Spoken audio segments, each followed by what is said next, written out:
Assistant foremen and అలాగే assistant foremen mechanical, assistant foremen electrical, trainee అని చెప్పేసి మనకి జూనియర్ అసిస్టెంట్‌కి సంబంధించినటువంటి ఈ పోస్టులు మనకి ఇవి సెంట్రల్ గవర్నమెంట్ నుంచి రిలీజ్ అయినటువంటి ఈ నోటిఫికేషన్ అనమాట. సో, ఈ నోటిఫికేషన్‌కి సంబంధించి పూర్తి వివరాలని తెలుసుకునే కంటే ముందు మన ఛానల్‌ని ఇంకెవరైనా సబ్స్క్రైబ్ చేసుకోకపోతే ఇప్పుడైతే సబ్స్క్రైబ్ చేసుకోండి.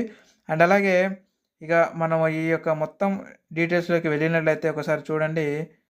ఇక మనం పూర్తి వివరాల్లోకి వెళ్ళినట్లయితే ఇక్కడ చూడొచ్చు మనకి సెంట్రల్ గవర్నమెంట్ నుంచి అయితే మనకి ఒక కొత్త నోటిఫికేషన్ అయితే రిలీజ్ కావడం అయితే జరిగింది. సో, ఈ నోటిఫికేషన్‌లో ఆంధ్రప్రదేశ్ మరియు తెలంగాణ 2 రాష్ట్రాల వాళ్ళైతే అప్లై అయితే చేసుకోవచ్చు.